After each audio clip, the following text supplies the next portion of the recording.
alguns versículos para dar destaque, do versículo 1 até o versículo 8, do versículo 11 ao 12 e o 16. Por que somente esses versículos? Porque a ênfase do devocional que eu quero trazer hoje é em cima da cura desse aleijado de nascença.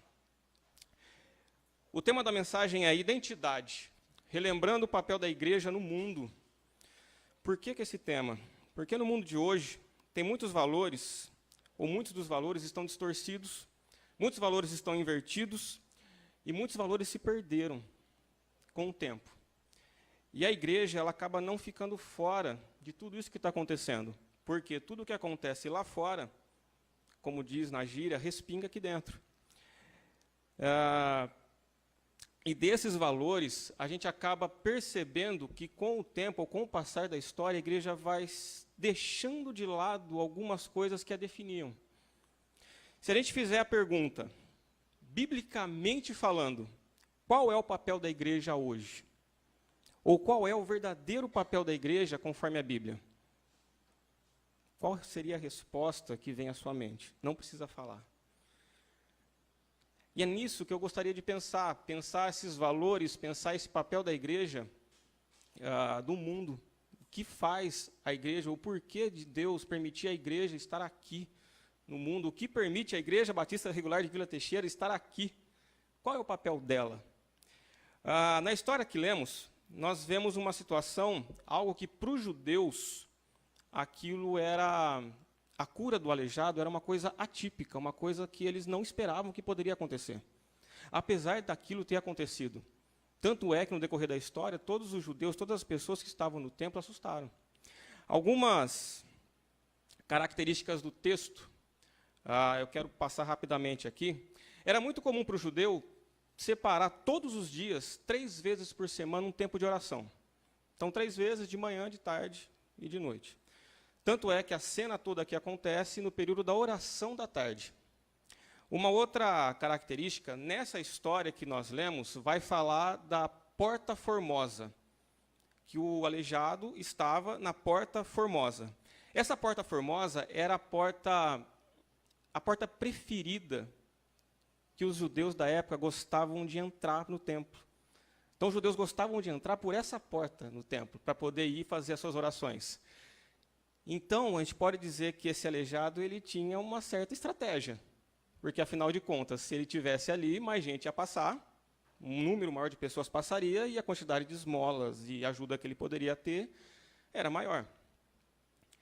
Uma outra característica também desse texto, o ato de dar esmolas para um judeu, ele era uma atitude considerada louvável. Então, quando se via um judeu dando esmola, todos que estavam à volta faziam aquela cara, ele deu esmola, uau! E ele ganhava destaque. Isso era considerado louvável para as pessoas da época. Também, pensando na estratégia do aleijado, o aleijado, pensando nessa característica do judeu e no local que ele estava, a possibilidade de ganhar muitas esmolas era muito grande. E uma outra coisa, isso já se refere mais ao aleijado, o fato dele ser aleijado, e como o texto vai falar, um aleijado de nascença, ele fazia parte do grupo mais carente da sociedade na Palestina daquele tempo. Porque, uma vez aleijado, diferentemente de hoje, que tem esses programas de acesso, né, a portadores de necessidades especiais, naquela época, ter algum tipo de deficiência ou impedir de trabalhar. Ele não podia trabalhar, não tinha como se sustentar, não conseguia formar família, não conseguia fazer parte de algum grupo, porque ele, afinal de contas, sendo um aleijado, não consegue acompanhar o grupo para onde eles vão. Então, isso fazia com que essas pessoas se tornassem excluídas de todos os grupos da sociedade israelense daquela época. Apesar dele estar ali, ele não tinha lugar no mundo. Não tinha espaço para ele. E ele ficava ali. Só que na história vai acontecer um milagre em nome de Jesus, que é a cura desse aleijado. E a cura desse aleijado dá uma possibilidade a Pedro, um dos apóstolos, de pregar o evangelho de Jesus Cristo. Então, nesse texto, eu quero extrair algumas características que trazem para a gente o papel da igreja para os dias de hoje. Então, a gente tem que entender o que não é papel da igreja. Nesse texto, a gente pode tirar algumas lições disso. E o que é papel da igreja que a gente também pode tirar do texto algumas lições desse ponto. Então, primeiro, o que não é papel da igreja?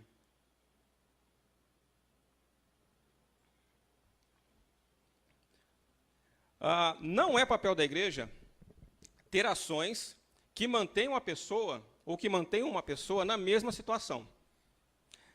O que chama atenção nos apóstolos, ou o que chamou atenção a Pedro e João nesse texto, e chamou atenção de tal ponto a fazer com que Lucas, o escritor de Atos, colocasse isso no texto, foram provavelmente duas características. A primeira, e elas estão ali no versículo 2, a primeira dessas características era que todos os dias levavam esse aleijado de nascença e deixavam ele na porta do templo, na Porta Formosa. Todos os dias, alguém pegava esse aleijado, levava até a porta do templo e deixava ele lá. A outra característica é que davam esmolas para ele. Todos os dias tinha um aleijado na porta. Aqui não está, mas no capítulo 4, versículo 22, vai falar que esse homem tinha mais de 40 anos. E todo dia ele estava ali. A questão da ajuda, ela é boa. Se você pode ajudar uma pessoa, não estou aqui falando aqui, então, Juninho, você está falando para não ajudar ninguém. Não, não é isso. Se você tem possibilidade de ajuda a uma outra pessoa, eu penso que você pode dar essa ajuda. Você, com seu conhecimento, com as suas habilidades, com seus recursos, você pode ajudar essas outras pessoas. Mas quando você ajuda, duas coisas acontecem. Vamos pegar um exemplo aqui. Você que tem carro, quando você para num semáforo, normalmente tem alguém que está ali pedindo 50 centavos. Quando você ajuda, acontece uma coisa boa, e muito boa, e acontece uma coisa ruim. Qual que é a coisa boa? Quando você ajuda, você está ajudando naquele momento aquela pessoa que precisa de algo para aquele momento. Quando a pessoa fala, eu queria um trocadinho ou uma ajuda para poder comer porque eu estou com fome, a pessoa está com fome naquele momento. A pessoa precisa ou quer levar leite para o filho naquele momento. A pessoa precisa comprar um remédio porque ela está doente naquele momento. Então, quando você ajuda a pessoa, essa ajuda ela é extrema para aquela pessoa, né? Ela é extremamente necessária e boa. Só que toda ajuda, esse tipo de ajuda, tem um lado ruim. Pega o exemplo de novo, você está com o seu carro, passou no semáforo, a pessoa pediu 50 centavos de ajuda, você tinha lá os 50 centavos e ajudou a pessoa. No dia seguinte, você para no mesmo semáforo e olha pela janela. Quem é que está lá? A mesma pessoa. Qual que é o lado ruim da ajuda? Você condiciona a pessoa a se manter na mesma situação. A pessoa vai querer sair daquela situação para quê? Ela está ali todos os dias pedindo aquela ajuda e tem pessoas que ajudam ela. O diabo faz isso com o mundo hoje. O diabo, ele vai dando pequenas esmolas todos os dias para esse mundo de pecado, para que as pessoas se condicionem a querer continuar vivendo no pecado. As pessoas, elas querem continuar vivendo do jeito que elas querem, porque o diabo dá pequenas esmolas para ela. Eu vou até pegar uma frase aqui do Daniel, se ele me permitir. O mundo está acostumado com o osso, e o evangelho é aquele filé mignon. Para a gente poder tirar o osso das pessoas do mundo, a gente tem que oferecer o filé mignon para elas. E então essa ajuda in loco, né, essa ajuda pontual feitas pela igreja, elas são louváveis. As ajudas que as igrejas prestam hoje na sociedade, elas são louváveis. Se você tem oportunidade de participar de algum tipo de ajuda, faça. Vamos fazer doação de roupa, vamos fazer doação de alimento, vamos fazer sopão, ajuda. A experiência que você vai viver, ela é incrível. Só que a igreja, por ser a igreja de Cristo, ela não pode se manter somente na ajuda. Porque senão vai ser só mais uma ação social. E de ação social o mundo está cheio. A igreja ela precisa ir além. O evangelho ele precisa ser pregado. Uma ação da igreja que mantém o indivíduo no mesmo lugar não é algo que glorifica a Deus. Se a igreja faz algo que mantém as pessoas lá de fora na mesma situação, isso não glorifica a Deus. Isso não traz glória a Deus. Por quê? Porque o evangelho transforma. E nós, eu e você, somos instrumentos de transformação desse mundo. Nós somos aqueles que Deus chamou para ser instrumentos de transformação do mundo. Porque se você está aqui hoje, é porque alguém que estava em alguma igreja foi transformado um dia, e Deus usou essa pessoa para chegar até você e transformar a sua vida. Então, não é papel da igreja manter as pessoas na mesma situação, ou ter ações que mantenham as pessoas na mesma situação. Se você faz alguma coisa achando que está fazendo algo para o reino de Deus, mas só que quando você olha para quem está fazendo, as pessoas continuam do mesmo jeito, aquilo não é para a glória de Deus. Vamos fazer algumas coisas para as crianças lá na praça. Aí você leva lá a cama elástica, você leva a bexiga, você leva o Ministério 4.3 para contar a história. Só que quando as pessoas forem embora, essas pessoas que estão indo embora voltam ou vão para casa do mesmo jeito, se nada muda, qual que é o papel da igreja? Para que fazer tudo isso? Tem um monte de gente que faz isso e que não está na igreja. A igreja ela tem que transformar. A igreja tem que ter ações que transformam as pessoas. Porque o Evangelho transformou a sua vida. Então, cabe a você transformar também, com o Evangelho, em nome de Jesus, a vida de outras pessoas. Não é papel da igreja se conformar com a situação de miséria e condenação do ser humano. A igreja não tem o papel de se conformar com o que está acontecendo lá fora. Todos os dias, pegando no texto, todos os dias o aleijado era colocado no templo e todos os dias ele pedia ajuda. Só que aquela ajuda que ele recebia mantinha, como eu acabei de falar, mantinha o aleijado na mesma situação. Ele estava sempre no mesmo lugar, na mesma situação, pedindo as mesmas ajudas. Ele sempre estava fora do templo. O aleijado do texto sempre estava fora do templo, nunca dentro. Ele sempre estava fora do templo pedindo ajuda pelo amor de Deus, mas nunca entrava no templo para louvar a Deus. Ele sempre ficava, por não ser aceito, sempre ficava do lado de fora, não do lado de dentro. Quando olhamos para as pessoas em situações que são lamentáveis, que são complicadas, que são difíceis, vamos pegar até a cidade de Brumadinho, que a gente tem que orar por eles, qual que é a nossa reação? Como é que a gente se sente com relação a isso? Porque essa cidade que teve esse acidente, provavelmente aqui não tem pessoas que a gente conhece de lá. Qual que é a nossa reação? Ufa! Ainda bem que não foi em Campinas. Ufa! Ainda bem que não foi no meu bairro. Ou será que dói? Que dói lá no coração? Nós agradecemos a Deus por sermos um monte de coisas boas. Quando esse tipo de coisa acontece, nós agradecemos a Deus por sermos um monte de coisas boas e não sermos um monte de coisas ruins. Então, você para e pensa, bom, do todo até que eu sou legal. E aí você se resume àquela história do fariseu e publicano, onde o fariseu fala assim, ó Senhor, eu te agradeço, porque eu faço jejum, porque eu dou dízimo, porque eu vou na igreja, porque eu tenho ministério. Não sou que nem esse publicano, pecador miserável que vai para o inferno. Não é papel da igreja a gente se conformar com a situação do outro. Não é papel da igreja, ou não é o nosso papel como igreja, nos conformarmos com aqueles, ou até pegar mais próximos, nossos parentes que não conhecem a Cristo. A gente tem alguns parentes, eu tenho certeza, na minha família tem, tenho certeza que na sua tem também. Parentes e pessoas que a gente ama e que a gente sabe que ela não conhece a Cristo, que ela não fez uma decisão ao lado de Cristo. E a gente dorme todo dia, põe a cabeça no travesseiro e fala, em paz me deito. E se aquele parente aconteceu, Deus que me perdoe, né? Se aconteceu alguma coisa com esse parente? Qual que é a nossa reação diante do saber que outras pessoas estão condenadas ao inferno? Então não é papel da igreja entrar nessa situação de conformismo. Isso é algo que o diabo está louco para a igreja fazer. Não tem como mesmo. Já pensou se a igreja primitiva falasse assim, esse tal de Saulo aí, ele não tem jeito, ele tem que ir para o inferno mesmo. Se Saulo não tivesse um Barnabé próximo dele, metade do Novo Testamento a gente não teria, provavelmente. Terceiro, não é papel da igreja dar ouro e prata.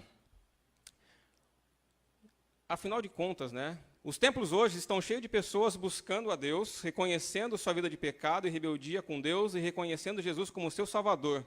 Amém? Bem, resposta errada. O que enche uma igreja hoje em dia? Isso é triste, tá, gente? Muitos templos estão cheios de pessoas atraídas por aquilo que elas querem e não que elas precisam. E o que as pessoas querem? Né? E o que faz as pessoas encherem vários megatemplos que estão espalhados por aí? Megatemplos não quer dizer que são igrejas, tá? Mas esses megatemplos estão cheios de pessoas que estão querendo o quê? Trabalho, cura para alguma doença, aquela quebra de vício, casamento, né? Querem um carro novo. Isso está errado, querer essas coisas? Não. Mas Mateus 6,33 me dá um papel um pouquinho inverso disso. Buscai primeiro o reino de Deus e a sua justiça. E todas estas demais coisas vos serão acrescentadas. As pessoas estão buscando aquilo que todo mundo está buscando.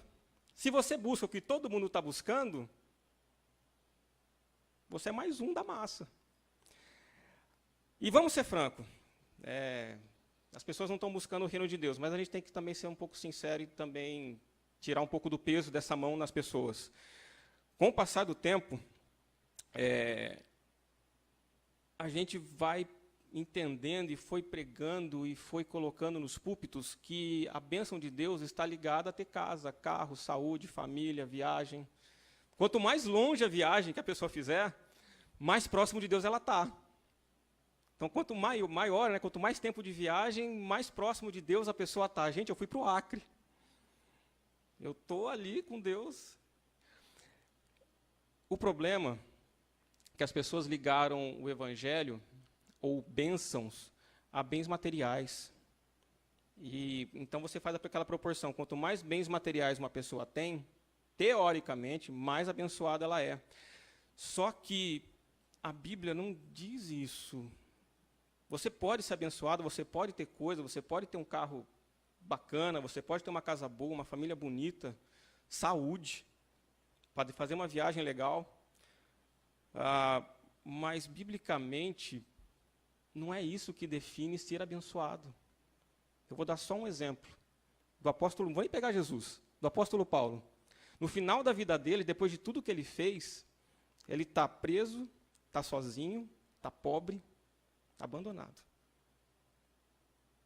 E ele se considerava abençoado por Deus. Tanto é que ele fala, combati o bom combate, terminei a minha carreira, guardei a fé.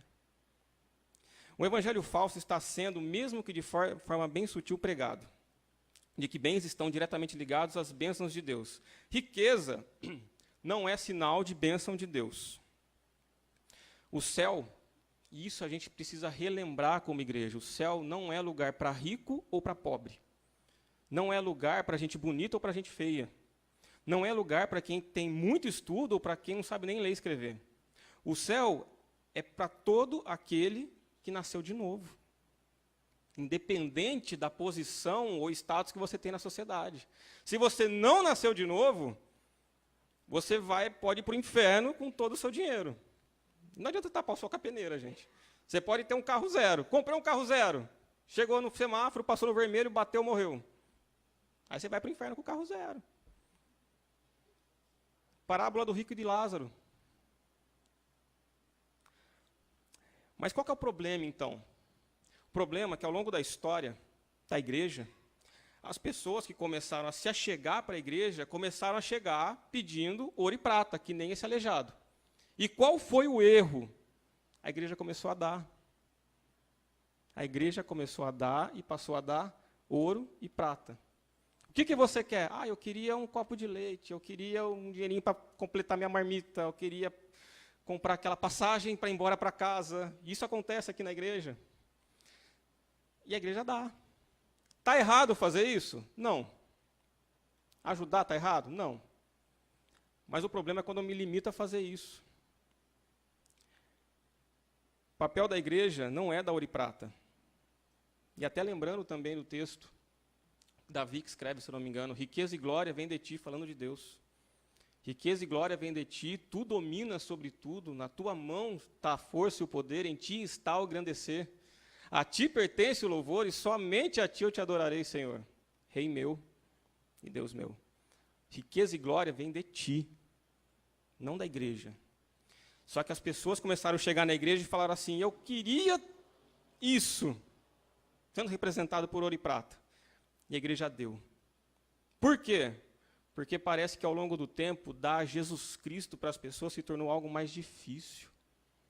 Porque as pessoas querem algo tangível. Carro você pega. Sabe, dinheiro você pega. Uma passagem para viagem você pega. Jesus não. Então, não é papel da igreja ter ações que mantenham as pessoas na mesma situação. Não é papel da igreja se conformar com a situação do outro. E não é papel da igreja dar ouro e prata. Se isso não é papel da igreja, o que é papel da igreja?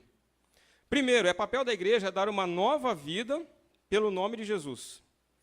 A cura do aleijado da história, do aleijado de nascença, permitia que ele pudesse trabalhar, permitia que ele pudesse se sustentar, permitia que ele pudesse ter uma família, permitia que ele pudesse fazer um monte de coisa e fazer parte do grupo. E o principal, e é o que acontece no texto, permite que ele possa entrar no templo para louvar a Deus. Somos nós que devemos levar Cristo às pessoas que estão do lado de fora da igreja. Não somente olhar e saber que elas estão lá fora pedindo esmola. Saber que tem um monte de gente lá fora precisando de Cristo e estão querendo um monte de coisa, isso aqui todo mundo sabe. Não basta somente saber isso. O papel que o apóstolo Pedro cumpriu nesse texto, hoje, cabe a nós. Cabe a mim e cabe a você. O que Pedro fez, de em nome de Jesus, dar uma nova vida para o aleijado, hoje, cabe a mim e a você fazer. Afinal de contas, nós somos a igreja. E como é que levamos nova vida às pessoas? Tendo, primeiramente, uma nova vida. Reconhecendo que, em outro tempo, nós éramos o aleijado da história. E nós estávamos fora da igreja. Jesus, e somente Ele, permite que tenhamos vida. Podemos testemunhar uma nova vida em Cristo. Aliás, a nossa vida tem que ser um testemunho a todos à nossa volta. Não estamos mais condenados à morte, fomos justificados, restaurados, salvos por Cristo para a vida eterna. E é por isso que a gente vem para a igreja, para agradecer a Deus por Jesus Cristo, pela salvação e pela vida eterna. Nossa vida é um testemunho de mudança? Quando as pessoas olham para você, elas percebem alguma mudança de vida? Se quando olham não encontram mudança, algo está errado, óbvio. Ou eu estou dando algo que não é Jesus Cristo às pessoas, ou eu estou me condicionando a dar ouro e prata, ou posso perceber, ou eu não percebi ainda, que o aleijado da história ainda sou eu. Eu ainda sou aquele que está pedindo esmola. Então, se não tem mudança nenhuma, ou eu ainda sou aleijado da história, ou eu não estou entregando Jesus Cristo às pessoas. Segundo ponto, é papel da igreja estender a mão e levantá-las. Não basta falar de Cristo, não basta falar de Cristo. Pegar na mão e auxiliar a pessoa a se levantar também é necessário. E aqui entra algo chamado discipulado. Porque, afinal de contas, quando você ganha um filho na fé, é filho seu para sempre. Você não vai abdicar de um filho no meio do caminho, né? E firmar a pessoa em pé diante de Cristo, confirmando assim sua nova vida através do poder de Deus, é papel da igreja. Papel meu e seu. Então, quando a pessoa se converte, ela ainda não sabe bem o que ela está acreditando. Tem um monte de coisa passando na cabeça dela, um monte de coisa que um monte de gente falou. Você tem que não só falar de Cristo, mas ajudar ela a se levantar e segurar ela na frente de Cristo até que ela consiga se firmar sozinha. Enquanto ela não consegue ficar de pé e caminhar com as próprias pernas, você não pode soltar, porque se você soltar, a pessoa cai de novo. Quantas pessoas que já não falaram que tomaram uma decisão aqui na frente, e alguns meses depois a pessoa não está mais na igreja. Voltou para os mesmos vícios. Por quê? Porque a gente não conseguiu segurar ela de pé, ou ninguém segurou ela de pé ali até ela se firmar. Então é papel meu e seu segurar essa pessoa. Você literalmente adotar ela como um filho, aquela expressão filho na fé.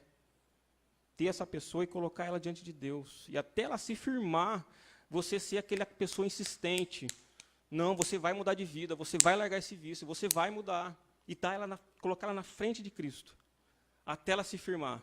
Quando ela se firma, é que nem meu filho Joaquim, já está começando a ficar de pé já. Só que ele fica de pé, a gente tem que ficar ali, né, equilibrando ele. Mas vai chegar um momento que ele vai ficar de pé sozinho e eu posso soltar a mão. É a mesma coisa. Outro, é papel da igreja direcionar toda a glória a Deus. Imagina a cena.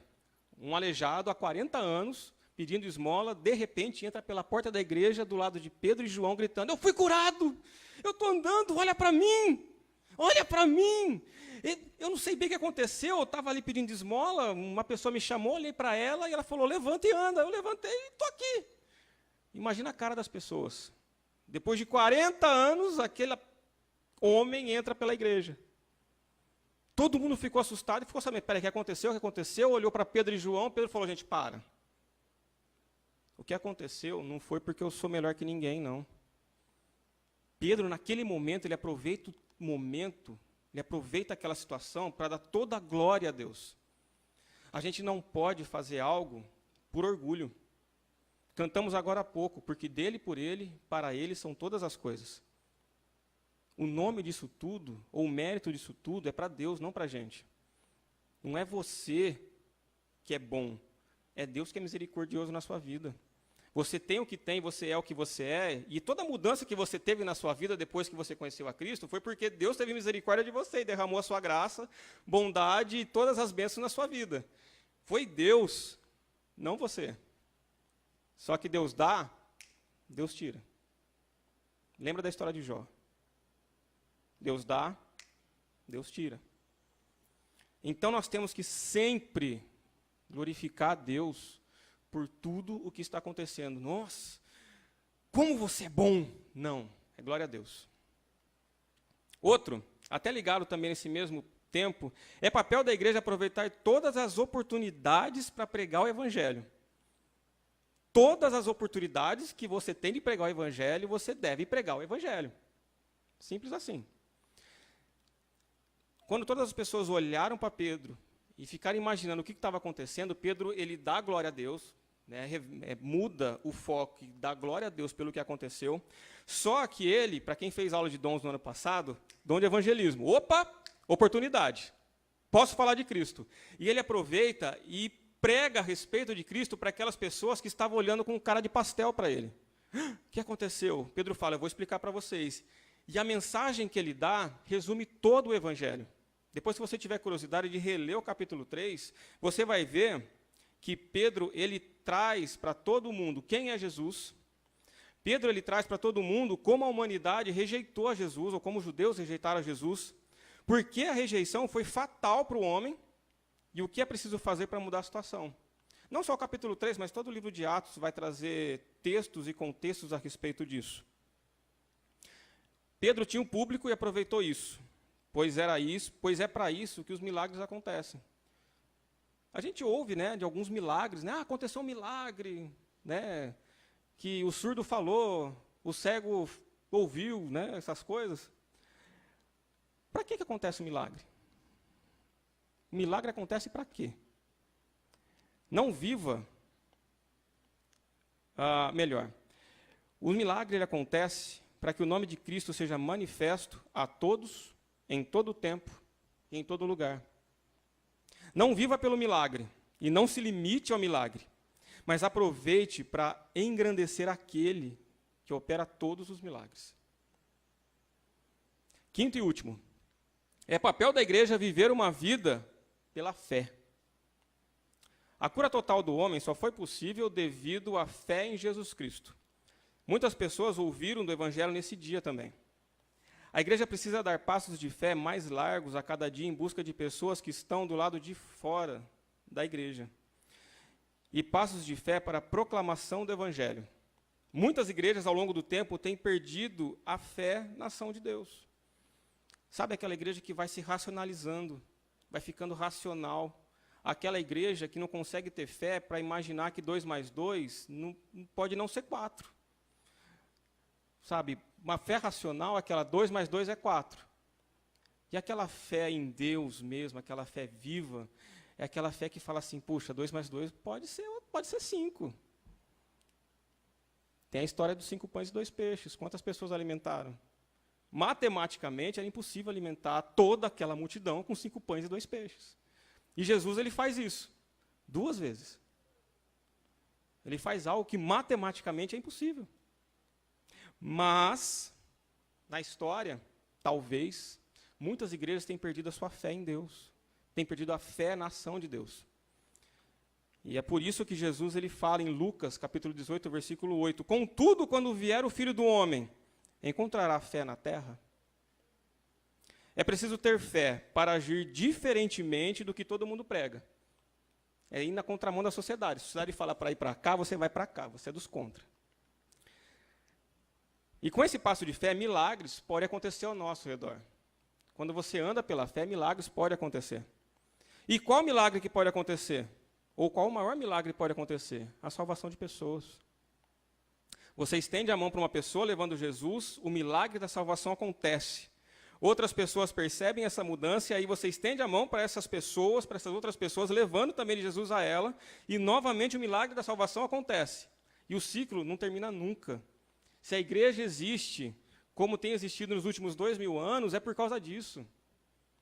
Porque pessoas que foram transformadas são usadas por Deus para transformar outras pessoas que vão ser transformadas e vão ser usadas por Deus para transformar outras pessoas ainda. Isso vai correndo ao longo da história, e aí são 2000 anos de história da igreja. Por isso também que Paulo diz em Atos, capítulo 16, versículo 31. Crê no Senhor Jesus e serás salvo, tu e a tua casa. Tem muitos casos que acontece assim, faz um discipulado, faz um evangelismo, a pessoa se converte. Primeiro domingo ela está aqui. Segundo domingo, quando ela se converte de verdade, tá? Aí segundo domingo, ela já está com o filho dela aqui. Terceiro domingo está o filho, está a esposa e está o vizinho. Culto de quarta-feira, ele não conseguiu trazer a família porque veio direto do trabalho, mas trouxe alguém do trabalho junto. A salvação e transformação de vida atrai outras pessoas. Da mesma forma que as pessoas ficaram curiosas para saber o que aconteceu com esse aleijado, as pessoas devem ficar curiosas para saber o que aconteceu na sua vida. O que aconteceu na sua vida? Ah, vem comigo que eu vou te mostrar. Sabe aquele, vem comigo. E aí você leva o evangelho para ela. Um dos comentários bíblicos que eu usei para preparar esse devocional, ele diz uma frase que eu achei muito interessante.